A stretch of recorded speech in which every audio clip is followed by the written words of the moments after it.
അറിയൂ, എല്ലാവരും ഈ ലോകത്തേക്ക് ജനിച്ചു വീഴുമ്പോൾ തന്നെ സുഹൃത്തുക്കളെ പടച്ചവനെ കുറിച്ചുള്ള ഒരു ബോധം അവന്റെ മനസ്സുകളിൽ അള്ളാഹു വെച്ചിട്ട് നരസ്തുബി റബ്ബിക്കും, ഞാനല്ലേ നിന്റെ റബ്ബ് എന്ന് വെച്ചപ്പോൾ കാലൂ ബല അതേന്ന് പറഞ്ഞിട്ടാണ് ഉമ്മന്റെ വയറ്റിന്ന് പാപ്പന്റെ മുതുകിൽ നിന്ന് ഓരോ മനുഷ്യനെയും ഭൂമിക്ക് അയച്ചത്. അപ്പൊ നമ്മളെ കാത്തിരിക്കുകയാണ് ഈ നാട്ടിലെ മദ്യപാനി, നമ്മളെ കാത്തിരിക്കുകയാണ് സുഹൃത്തുക്കളെ, നിരീശ്വരവാദി നമ്മളെ കാത്തിരിക്കുകയാണ്, അവിഹിത ബന്ധങ്ങളിൽ പെട്ടുപോയി അപമാനങ്ങൾ നശിച്ചവർ നമ്മളെ കാത്തിരിക്കുകയാണ്.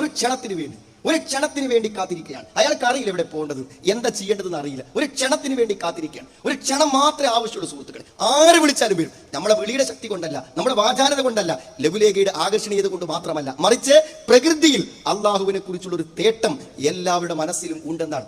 അള്ളാഹുവിന്റെ അസ്തിത്വത്തെ ചോദ്യം ചെയ്ത ഫിർഔനോട് പോയി മൂസാ നബി അലൈഹി സ്വലാം മറുപടി പറയുമ്പോൾ പറയുന്നുണ്ട്, നിന്റെ മനസ്സിൽ നിനക്ക് ദൃഢബോധ്യമുള്ള ആ രക്ഷിതാവിനെ കുറിച്ച് അതെല്ലാവർക്കും ബോധ്യമുണ്ട്. അതുകൊണ്ട് സുഹൃത്തുക്കളെ നമുക്ക് എളുപ്പം പടച്ചോൻ തന്നെ ഓരോരുത്തരുടെയും ഹൃദയത്തിൽ ആ ബോധം വെച്ചത് കൊണ്ട് നമ്മൾ ചെറിയ ചെറിയ ചലനങ്ങൾ നടത്തിയാൽ തന്നെ വലിയ മാറ്റങ്ങൾ ഉണ്ടാവും. ഏറ്റവും വലിയ മാറ്റം ആരിലാണ് കാണുന്നത് സുഹൃത്തുക്കളെ? ഏറ്റവും സദാചാര ബോധമില്ലാതെ ജീവിക്കുന്ന, അധാർമികമായി ജീവിക്കുന്ന ആളുകളിലാണ് അത്ഭുതകരമായ മാറ്റങ്ങൾ ഉണ്ടാകുക, അവിശ്വസനീയമായ മാറ്റങ്ങൾ ഉണ്ടാവുക.